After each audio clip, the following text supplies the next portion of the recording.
In 2001, I started a women's golf outing. It was just a fundraiser, just a bunch of girls getting together.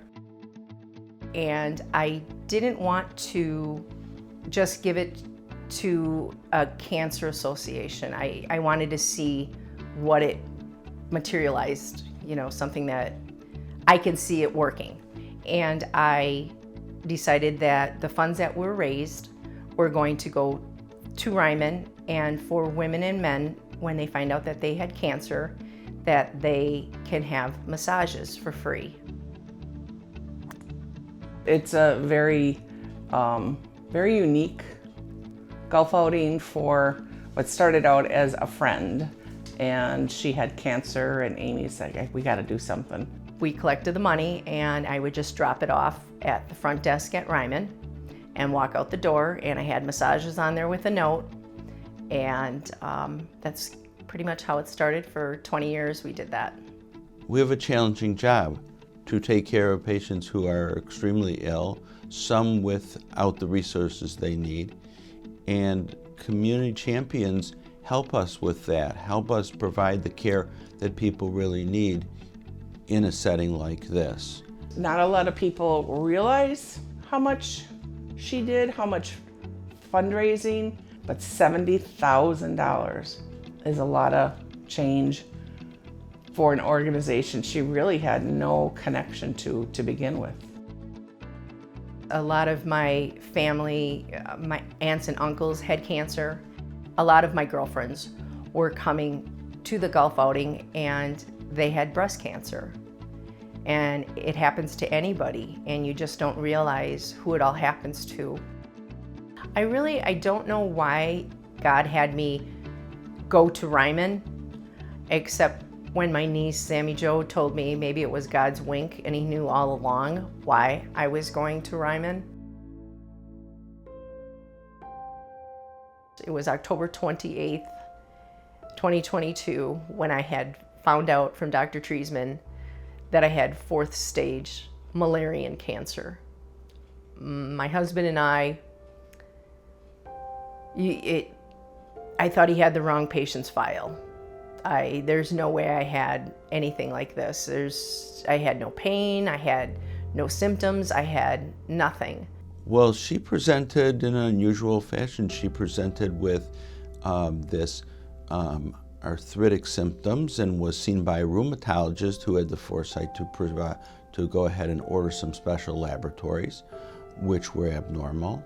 And it was tears rolling down our faces.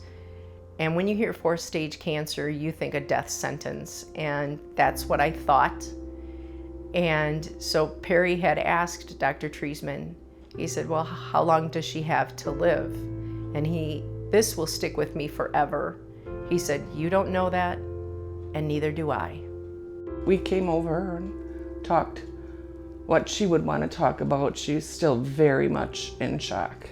We were all very much in shock.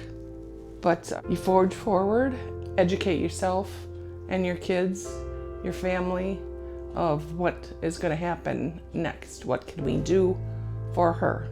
After a couple of days, we decided that 4th stage doesn't mean anything, and only God is in charge. So I decided to have a little one-on-one with God, and I knew that Dr. Treisman was and is the best doctor, along with Dr. Aksu, but it was time for me to come up fighting and come up punching, and I am, and I will not give in. I've never lost my faith. I've never lost my hope. I know God's driving this. He's in charge. He created me. He knows all about me. And he is pushing me, and he knows what I can handle. She did 20 years of raising money for this organization, and now she's receiving the care from this organization. It's unheard of, I think. We all fit into society where sometimes we're the recipients rather than the people providing things, and That's just how life works. She didn't want us to notice who she was and her role. We certainly did not focus on that. We focused on the person. Good morning. How are you today? Good. How are you? Ryman, from the time you walk in that door, from the front desk till I leave, I feel almost at home, kind of. Not a place you want to call home, but the love that they show you, they know who you are, they are welcoming you. It's not a place to be afraid to go to, which I was afraid when I got there. You know, what's going to happen? They do step by step. Every single person in there, from the schedule to the receptionist, to the nurses, to the doctors, they're amazing. And I feel very comfortable going there. I believe they're doing a fabulous job, from the first diagnosis of stage 4 to still here fighting and feisty. You just keep plugging away day after day.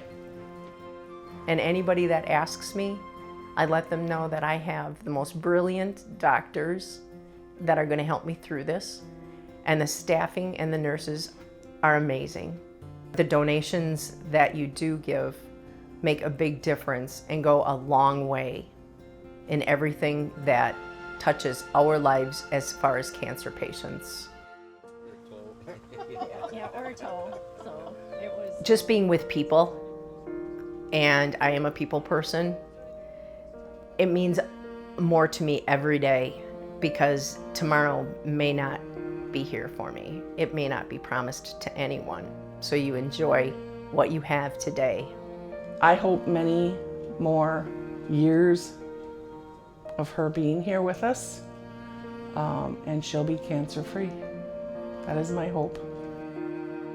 And even though I have a very rare cancer, I will beat this. I will not be a statistic. And I have an army and people fighting for me and praying for me that you can't even imagine how many there are. And I know that God will hear them eventually, and I will beat this. There's hope in the way we treat patients, and there are new things happening all the time.